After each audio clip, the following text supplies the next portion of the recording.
The day I got promoted to director should have been one of the happiest days of my life. I had imagined it differently 100 times. I thought I would walk into the house with a shy smile, maybe holding a small cake from the bakery near my office. I imagined my husband lifting me off the floor in excitement, my mother-in-law nodding proudly for once instead of criticizing the way I cut vegetables or fold laundry. Instead, the first thing I heard when I stepped into the living room was laughter. "Look who's here, the director herself has arrived," my husband shouted dramatically, clapping his hands in slow, exaggerated applause. My mother-in-law burst out laughing. "Director? Of what?" "Of washing dishes," she added, barely able to control her giggles. They didn't even try to hide it. They were amused, genuinely amused, as if my promotion was the funniest joke of the year. I stood there in the doorway, still holding my handbag, my heart beating so loudly I could barely hear my own thoughts. I had worked 7 years at that company. 7 years of overtime, skipped lunches, and weekends spent preparing presentations while my husband watched football and his mother criticized my cooking. 7 years of proving that I was more than just a wife. And today, the board had officially appointed me as director of operations. But in my own home, I was still a punchline. My husband leaned back on the couch, shaking his head. "Seriously, how does that even happen? Did your boss feel sorry for you or something?" My mother-in-law added, "They probably needed someone obedient. You've had good training at home." They laughed again. Something inside me cracked, not loudly, not dramatically, just quietly, like thin glass under pressure. I didn't yell, I didn't cry, I didn't defend myself. I simply walked past them and went into the bedroom. That night, I didn't sleep much. Their laughter echoed in my head. I realized something painful. They had never believed in me. Not once. Every time I stayed late at work, they accused me of neglecting my real duties. Every time I talked about a new project, they rolled their eyes. My achievements made them uncomfortable because they challenged the version of me they preferred, the small, obedient, convenient version. But here was the truth they didn't see: my promotion wasn't luck. It wasn't pity, it wasn't charity, it was power. Over the next few weeks, my life changed rapidly. My new position came with a significant salary increase, a company car, and most importantly, authority. I now managed a team of 80 employees. I attended executive meetings. My signature mattered. My decisions shaped company strategy. At home, however, nothing changed, at least not at first. My husband continued making sarcastic comments. "So, director, can you direct the laundry into the washing machine?" My mother-in-law smirked every time I mentioned work. But slowly, reality began to creep in. One evening, my husband casually asked, "By the way, how much more are you making now?" I looked at him calmly. "About 3 times your salary." He laughed, then stopped when he realized I wasn't joking. 3 times. The air shifted in the room. Suddenly, my late meetings were no longer excuses. They were important responsibilities. My business trips became impressive. My mother-in-law even started telling neighbors, "Our daughter-in-law is a director, you know." But I saw through it. Their respect wasn't for me. It was for the money, the title, the status, and that realization changed everything. 2 months later, my company announced a large expansion project. We needed a new logistics contractor. Several local firms submitted proposals. One of them belonged to my husband. He had been struggling financially for years. His small logistics company survived mostly through short-term contracts and borrowed money. When he found out my company was seeking contractors, he was ecstatic. "This is perfect," he said one night. "You can just make sure we win the contract." I looked at him carefully. "You'll need to go through the standard selection process." He waved his hand dismissively. "Come on, you're the director now. Just help a little. It's family. Family. The same family that laughed at me." I explained that the process was transparent and competitive. I couldn't interfere. It would be unethical and illegal. He didn't like that. For days, tension filled the house. My mother-in-law joined the pressure campaign. "Why else did you work so hard?" she asked sharply. "If you can't even support your own husband." Support. Was support supposed to mean risking my career? The selection day arrived. After reviewing all proposals with the board, we chose the most qualified and cost-effective company. It wasn't his. When I came home that evening, he was furious. "You embarrassed me," he shouted. "You could have fixed this." "I didn't embarrass you," I said calmly. "Your proposal wasn't competitive enough."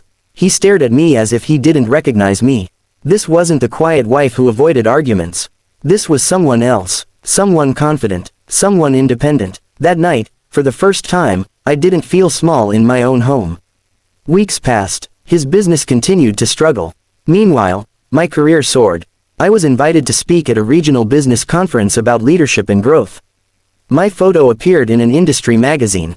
The same husband who once laughed now carefully ironed his shirt to attend the conference as my guest. The same mother-in-law who mocked my promotion told relatives, we always knew she was ambitious. But the dynamic had changed, not because of money. Because of boundaries. I stopped over-explaining myself. I stopped asking permission to work late. I stopped apologizing for success. And something interesting happened. The laughter disappeared. Respect replaced it. Not forced respect. Not fake admiration. Real, cautious respect. They had underestimated me because I allowed it.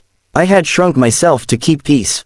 I had dimmed my light so others wouldn't feel uncomfortable. Now I refused. 6 months after my promotion, I made another decision. A personal one. I bought an apartment in my own name.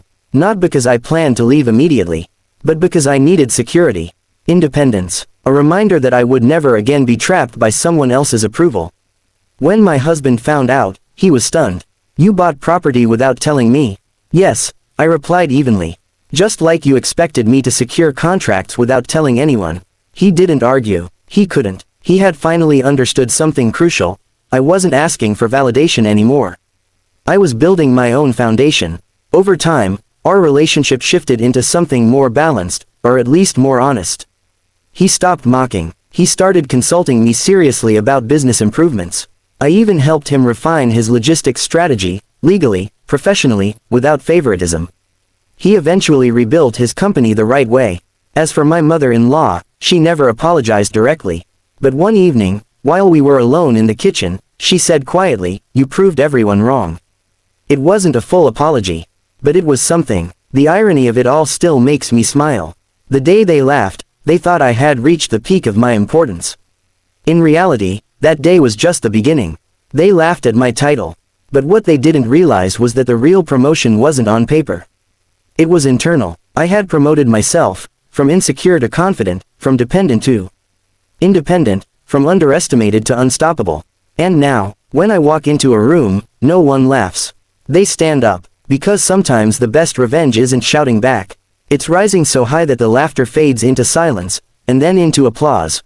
When people ask me what changed after that first storm, after the contract fight, after the apartment purchase, after the silence replaced their laughter, I usually smile and say, everything. But the truth is more complicated. Success doesn't magically fix relationships. It exposes them. Part 2 of my story didn't begin with another dramatic argument. It began quietly, with small shifts that slowly rearranged the balance of power in our home.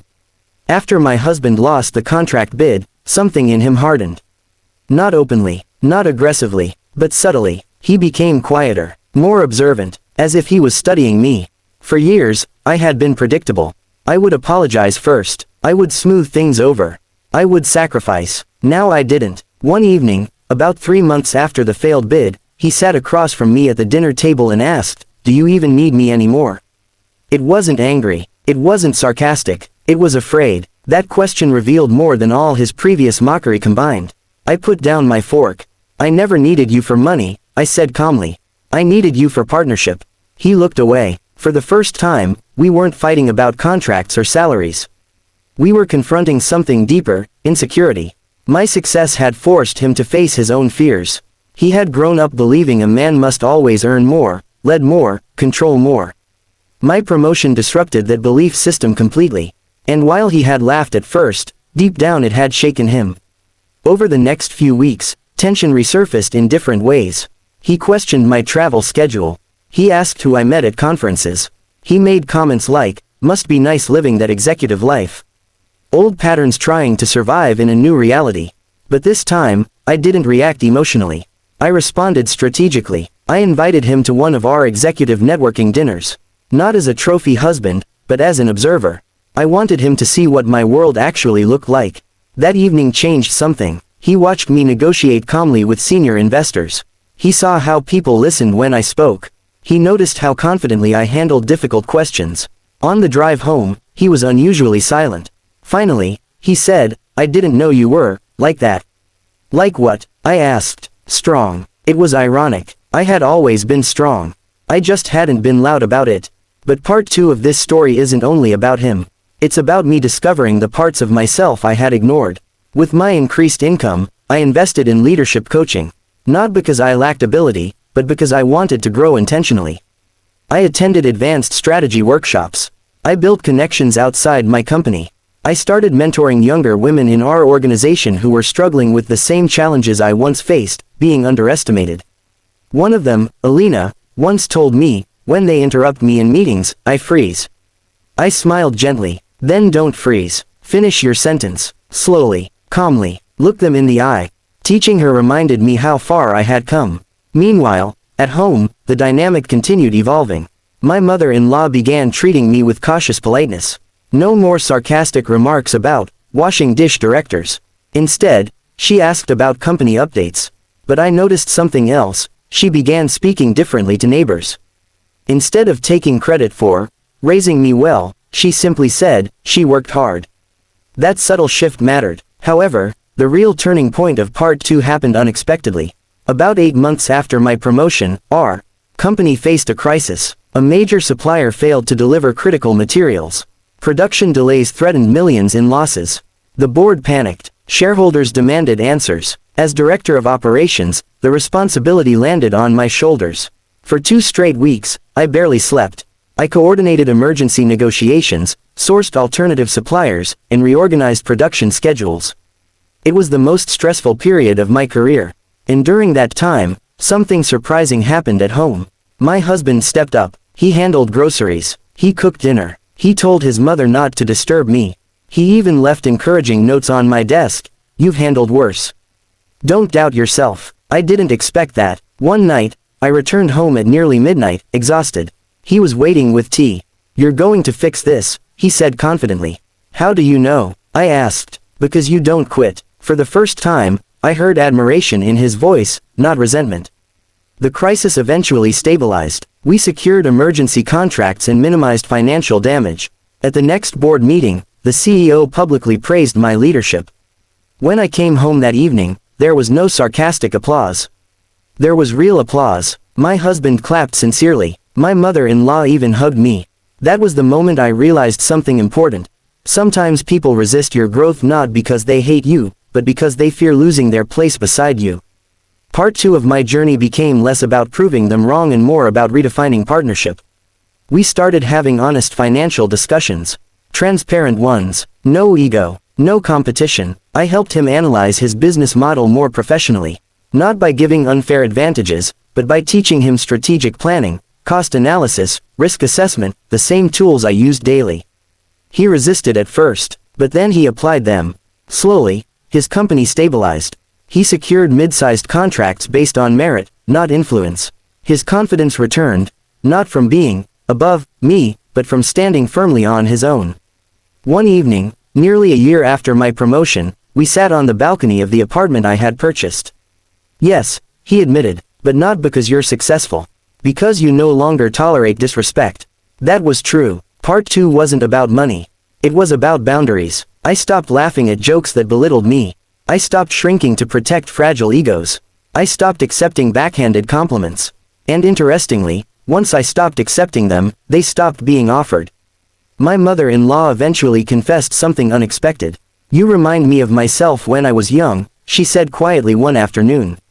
I wanted to work, but my husband didn't allow it. For a moment, I saw her differently. Not as my critic, but as someone who had once buried her own ambition. Maybe some of her mockery had been projection. A defense mechanism. That realization softened me, not weakly, but wisely. Part 2 of my story also brought another major decision. I proposed a new initiative at work, a leadership program designed specifically for women returning from maternity leave. I had seen how many talented professionals lost opportunities because people assumed they were less committed. The board approved it. Leading that program became one of my proudest achievements. Watching women regain confidence, secure promotions, and challenge stereotypes reminded me why I fought so hard in the first place. At the program's first annual event, my husband sat in the front row. When I finished my speech about resilience and self-worth, he was the first to stand and applaud. That applause felt different from everything before. It wasn't ironic. It wasn't forced. It was earned. Looking back now, I understand something clearly. The laughter at the beginning was necessary. If they had celebrated me immediately, I might have remained the same version of myself, comfortable but constrained. Their mockery forced me to confront my own limits. It forced me to decide whether I would let their perception define me. Part 2 taught me that success isn't a destination. It's a transformation. It transforms how you see yourself. It transforms how others treat you. But most importantly, it reveals who is willing to grow with you, and who isn't. Today, when I enter my office, employees greet me with respect. When I enter my home, I am no longer the punchline. I am the partner, the leader, the woman who didn't break under laughter. And sometimes, late at night, I remember that first sarcastic clap. It doesn't hurt anymore. It motivates me, because the sweetest sound in the world isn't revenge. It's the silence that follows when people finally realize they underestimated you, and the steady applause that replaces it when you refuse to underestimate yourself.